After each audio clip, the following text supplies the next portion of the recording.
Tunaposema hedhi salama ni mzunguko wa hedhi wa kawaida ambao hauna matatizo kiafya. Hii ndio maana ya hedhi salama. Lakini mwanamke yeyote ambaye ana siku au mzunguko wake unakuwa 21 mpaka 35, hizi zote ni hedhi salama. Ndio. Unaposema 21 mpaka 35 hapo unakuwa unamaanisha nini? Hizi ni mzunguko ambazo inatokea kwa kila mwanamke. Mwingine anaweza kuwa na siku 21, mwingine siku 28, mwingine anaweza kuwa na siku 30, mwingine anaweza kuwa na siku 35. Hizi zote ni normal. Tunasema ni hedhi ambazo iko salama. Mzunguko tu unatofautiana kutegemea na mtu. Lakini pia mwanamke mwingine anaweza kuchukua siku 3 mpaka siku 7. Hizi zote pia ni salama. Kwa hiyo hii inategemea na mtu, kwa maana mwingine anaweza kuwa anachukua siku 3, mwingine anachukua siku 5, mwingine anachukua siku 7. Hizi zote tunasema ni hedhi salama kwa mwanamke. Na nini kinasababisha kunakuwa na siku hizo 21 au kuna mwingine anakuwa na siku 35? Hizi ni hormone ambazo kila mmoja wetu anakuwa nayo. Kila mwanamke anakuwa nayo. Kwa hiyo inategemea na mwanamke na hormone aliyokuwa nayo.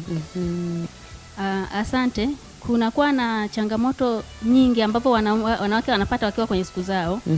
Na ndio maana tuko hapa leo tunakuja kuwashauri kwamba ukiwa unapata maumivu makali kabla na baada ya kuwa na siku zako, kwa maana kabla hujaingia kwenye siku, mwingine mpaka anapata akimaliza siku zake. Hizi ni tatizo. Kwa hiyo tunawashauri wanawake wanaopata maumivu makali, tunawaalika waje kwenye kituo cha afya, waje wapate elimu. Na inawezekana ana shida ndio maana anapata maumivu makubwa au makali. Wakati mwingine kinachosababisha mabadiliko ya hedhi yaweza kuwa pia ni mazingira. Inaweza kuwa ni mazingira. Mwingine mazingira tu anaweza kumletea shida, kwamba akibadilisha tu mazingira kidogo, labda akatoka mkoa mwingine kwenda mkoa mwingine, mabadiliko hizi yanaweza katokea. Lakini pia mwingine akipata akiwa naumwa, akipata labda homa fulani, anaweza akawa na mabadiliko ya hedhi. Lakini wakati mwingine hormones zinaweza zikabadilika, akapata hiyo changamoto ya kubadilika kwa hedhi, au kama anatumia pia wakati mwingine uzazi wa mpango, inaweza pia ikasababisha mtu akawa na mabadiliko ya hedhi.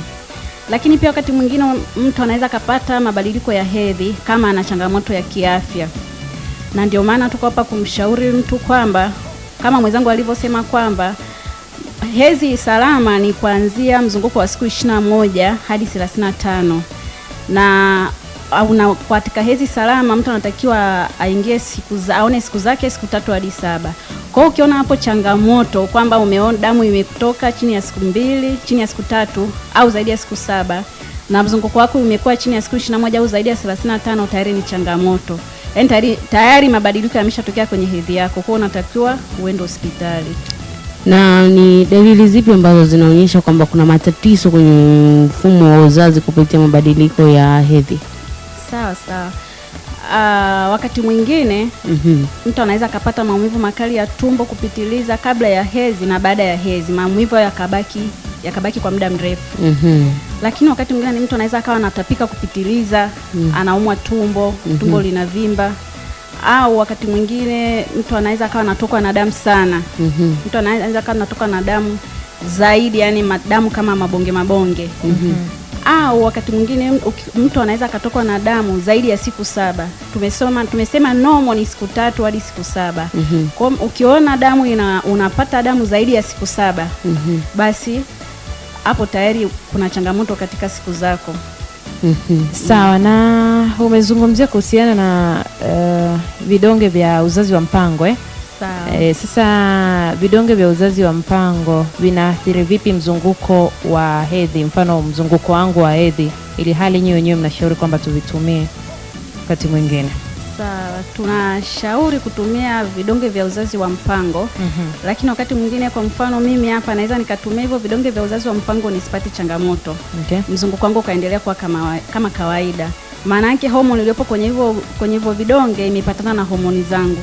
Lakini wewe unaweza ukatumia hivyo vidonge vya uzazi wa mpango ikakuletea shida. Kwa hiyo tunakushauri uje kituo cha afya ili uweze kupata elimu zaidi. Na kuna njia salama zaidi ya kupanga uzazi kwa mtu mwenye mzunguko usio wa kawaida?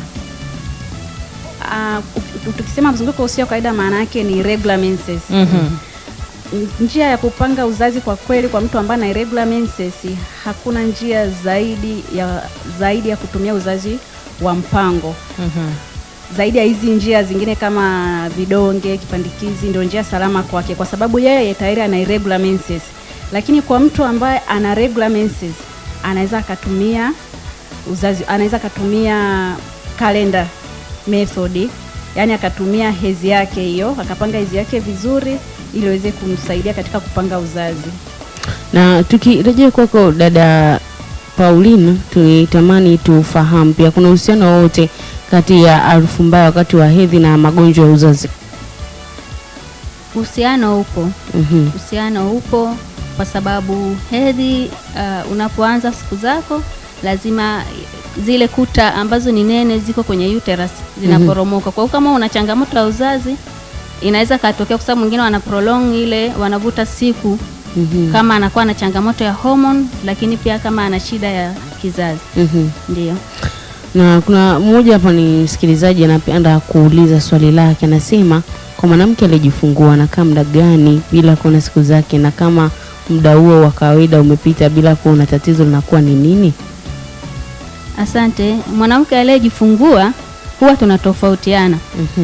Hormone zetu zinatofautiana. Mwingine akishamaliza siku 42 akaa sawa, amerudi kwenye ile hali yake ya kawaida. Normal inakuwa siku 42. Kwa hiyo mwingine anarudi kwenye system, anakuwa anakuja kuona siku zake kila baada ya mwezi. Mwingine inategemea na mtu, uko unamnyonyesha mtoto wako mfululizo, haoni siku mpaka atakapojaza wiki 6. Ndio maana saa nyingine tunawashauri kwamba kama uwezi kutumia uzazi wa mpango, umnyonyeshe mtoto wako kila muda anapohitaji. Hii inasaidia mama asipate ujauzito kwa haraka pia. Kwa kutokuona siku na kuona siku inategemea na mtu na hormone zake. Umezungumza hiyo swala la yani mechanism ya kumnyonyesha mtoto mara kwa mara au kwa muda anaotaka na kuingilia kwenye mfumo wa hedhi, vinaingiliana vipi? Vinaingiliana kwa sababu unaponyonyesha mtoto wako, ndio maana mama akishajifungua anatakiwa anyonyeshe mtoto wake ndani ya lisaa kabla, yani ndani ya lisaa ameshanyonya. Ile inasaidia kizazi kile kurudi kwenye hali yake kwa haraka pia. Na inasaidia mama yule kutokupata ujauzito kwa haraka pia. Kwa hiyo unapomnyonyesha mtoto mara kwa mara inasaidia pia kutoa ile mechanism ambayo inatengeneza mama kupata ujauzito. Ndio. Kwa kawaida ni umri gani ambao msichana huanza kupata hedhi, na ni umri gani wa kawaida mtu ambapo anaacha kupata hedhi, ambapo anaingia kwenye menopause, tukiangalia kwenye rate ya umri? Zamani ilikuwa tunasema kuanzia miaka 15 ndio mtu anaanza, tunasema anavunja ungo. Lakini kutokana na mabadiliko na teknolojia na vyakula tunavyokula, unaweza kukuta mtu kuanzia miaka 10, 11, wakati mwingine hata inaweza katokea chini ya hapo, chini ya miaka 10. Yes, mtu akawa ameshavunja ungo kutokana na vyakula tunavyokula. Ndio maana hata ukijaribu kuangalia kwa sasa hivi watoto wadogo hata unashangaa darasa la 6 mtu ameshabeba ujauzito. Okay. Na kwenye menopause pia kwa kitaalamu tunasema ni kuanzia miaka 45. Lakini pia kwa sasa hivi watu wengine wanasema kwamba kitaalamu menopause nayo inawahi kutokana pia na vyakula tunavyokula na maisha tunayoishi. Kutofautisha na zamani, mtu anaweza hata kaenda mpaka miaka 50, 55 baada hajafika kwenye menopause. Lakini kwa sasa hivi pia kitaalamu tunasema kuanzia miaka 45. Lakini unaweza kukutana na mtu miaka 35 au miaka 40 au 30 huko akakwambia kwamba tayari ameshapata menopause. Sawa, kuna kina mama ambao wanatusikiliza wakati huu, pengine wanaelekea kwenye wakati wa menopause au wanapitia kipindi cha menopause. Huwa ni dalili gani ambazo zinaashiria kwamba mimi kama mwanamke naingia menopause, ambazo anazipata za awali, ajue kabisa anaambatana na nini, kunakuwa na nini, ili asijue kwa maana yake? Kuna wengine wanasema kunakuwa na maumivu, wanaashumu kama ni imani za kishirikina, amelogwa, wanaenda kwa waganga, wanafanyaje? Kumbe anaelekea kwenye kipindi cha menopause. Sasa dalili ya kwanza ambacho tunaweza tukasema inaweza kumwashiria mtu kwamba anaingia kwenye menopause, tunasema kwanza ile saiko yake inakuwa inabadilika. Maana kwamba kama alikuwa labda anapata siku kwa wakati inaanza kubadilika, lakini pia inaweza kama alikuwa labda anapata siku 5 inaanza kupungua, na kile kiwango pia cha damu kutoka inaanza kupungua. Lakini pia kwa wanasemaga pia libido, jinsi kwa wale ambao wanaelekea kwenye menopause, libido pia inapungua. Na mimi nina swali kwako dada Pauline. Kuna baadhi ya watu wanasema kwamba unakuta mtu anapata ujauzito lakini bado yuko kwenye hedhi. Hiyo ni salama na imekaje hiyo? Kwamba mtu yuko kwenye hedhi lakini anasema baada ya muda anajiona kwamba ni mjamzito. Asante. Kitaalamu mama mjamzito haruhusiwi kuona siku zake. Lakini baadhi huwa wanapata, na wakipata huwa tunawaambia waje hospitalini, kuna huduma wanapewa na wanakaa sawa. Kwa hiyo ukiwa mjamzito ukihisi au ukiona damu inatoka, wahi kituo cha afya. Sawa. Na ni vyakula gani husaidia kuwa na hedhi yenye afya? Vyakula gani husaidia, yani mtu akila vinamsaidia kuwa na hedhi yenye afya? Huwa tunawashauri wale vyakula ambavyo vina madini ya chuma, kwa mfano marage, mboga za majani. Huwa inasaidia pia kuweka ile saiko yetu vizuri. Sana sana vyakula ambavyo vina madini ya chuma. Ndio. Sawa. Tukisalia hapo kwenye kuwa na hedhi kwenye upande wa vyakula, kuna watu wanakuwa na crave sana. Unakuta mtu anakuambia mnataka kula udongo, hapa anaingia kwenye hedhi, anataka kula udongo, anataka kula chocolate, anataka kula hiki, anataka kula hiki, hasira kali. Yaani kuna zile dalili fulani vya ambazo mtu anakuwa nazo kipindi hiki. Nini kinasababisha sasa mtu anakuwa kwenye hizo hali? Asante. Unajua kwa nini watu wanakula udongo? Kwa sababu udongo zina zile nani. Ndio maana tunawaambia kwamba wawe wanakula vyakula ambavyo vina madini chuma. Kwa sababu udongo na yenyewe una vile hivyo vichuma chuma. Ndio maana wanapenda, lakini hatushauri mama ale zile udongo kwa sababu mara nyingi wanapata minyoo. Kwa hiyo tunashauri wale vyakula ambavyo vinakuwa vimecontain hizo madini chuma. Ndio. Na hizi chocolate sijui nini. Chocolate labda ni wamependa tu kuzitumia, lakini hatuwapingi wasitumie. Kama yeye ana uhitaji huo anaweza akatumia kwa sababu haimzuri. Na hasira inaingiaje hapo sasa? Hizi mudi ambazo watu wanapata inategemea na hormone pia kwenye mwili wake. Kwa hiyo mwingine kwa kweli ana hasira. Hizi ni hormone ambazo zinatokea wakati mama anataka kuingia kwenye hicho kipindi cha hedhi. Sawa. Na ninawezaje kudhibiti mabadiliko ya hisia wakati wa hedhi? Okay.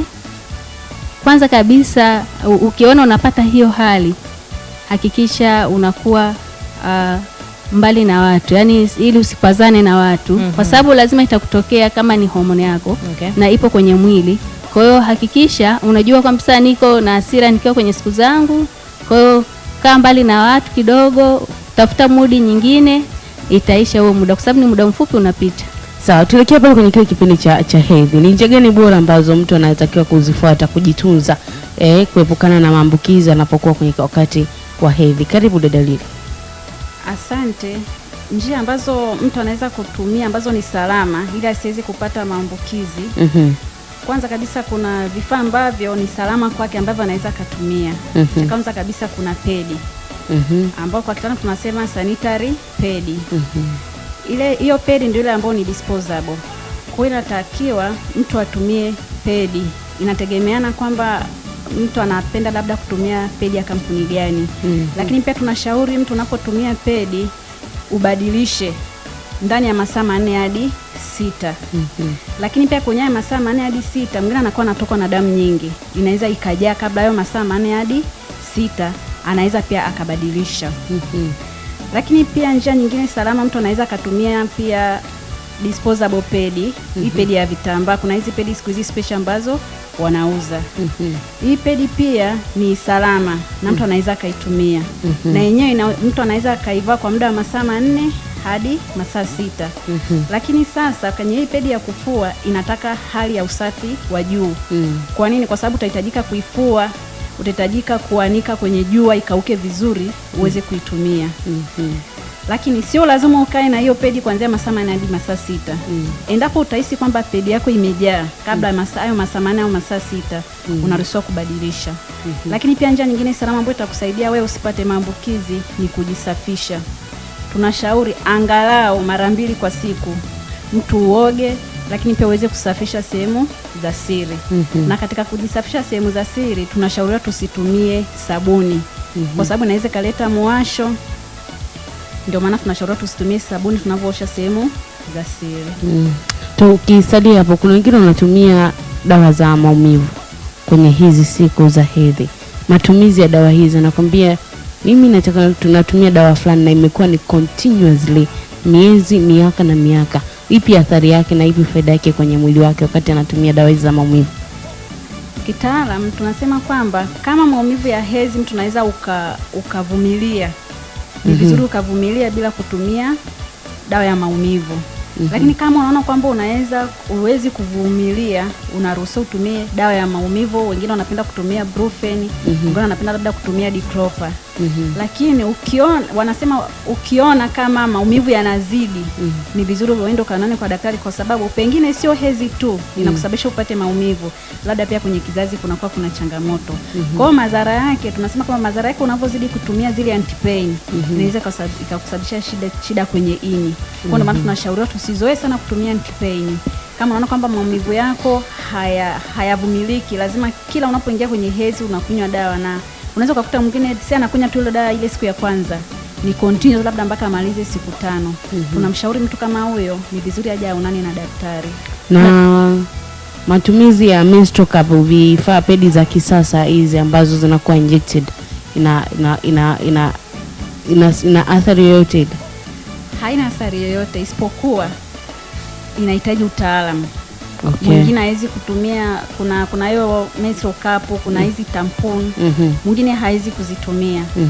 Kwa sababu hii menstrual cup inahitaji utaalamu wa kuingiza.